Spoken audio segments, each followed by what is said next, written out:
शरीर की कमजोरी यानी नींद की कमी ही होगी या थकान होगा? जी नहीं, हर बार कमजोरी नींद की कमी की वजह से या सिर्फ थकान की वजह से नहीं होता।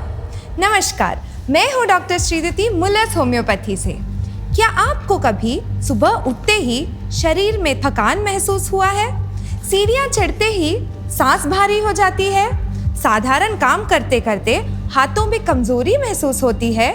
या थोड़ा सा काम करते ही पैरों में ताकत कम होने लगती है?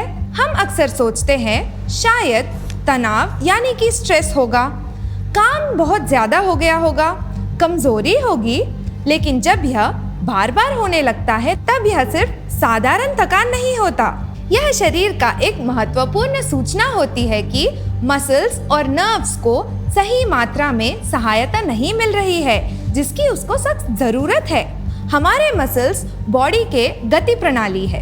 दिमाग संकेत भेजता है, नर्व्स उस संकेत को मसल्स तक पहुंचाता है और इस वजह से शरीर को चाल यानी कि मूवमेंट मिलती है। जब यह समन्वय सही होता है, बॉडी तंदुरुस्त और मजबूत महसूस करता है।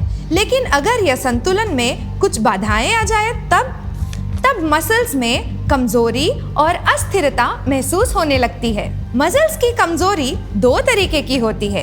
एक ट्रू मसल वीकनेस, जहां मसल्स की वास्तविक शक्ति कम हो जाती है।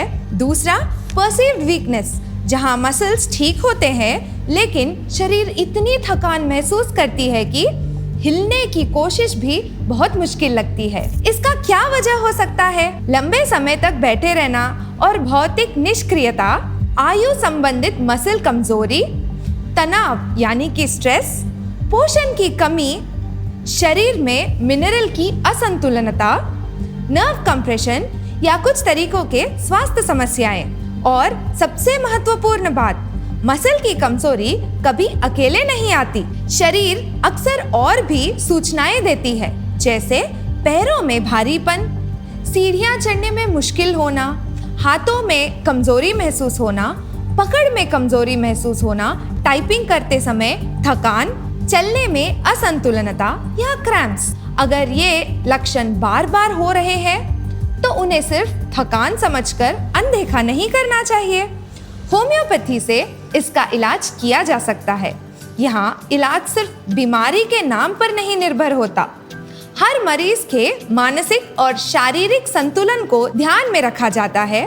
कमजोरी कहाँ है, कब बढ़ती है, किस चीज से राहत मिलती है और शरीर कुल मिलाकर कैसे रिएक्ट करती है, इन चीजों को आधारित मानकर gelsemium, arnica montana, arsenic album, rhus tox, ruta, plumbum met और सार्कोलैक्टिक एसिड जैसी कई दवाइयों का उपयोग किया जा सकता है।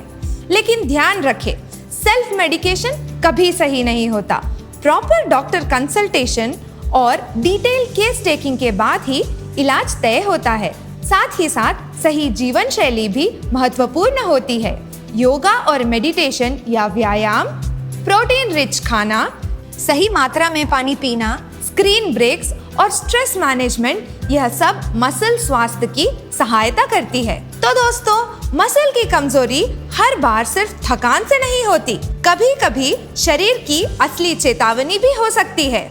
अगर आपको और आपके किसी अपने को ऐसे लक्षणों की अनुभूति हो रही है तो देर मत कीजिए। सही कंसल्टेशन यहाँ बहुत जरूरी है। अगर वीडियो हेल्पफुल लगे तो लाइक करें, शेयर करें, सब्सक्राइब करें मुलस होम्योपैथी को।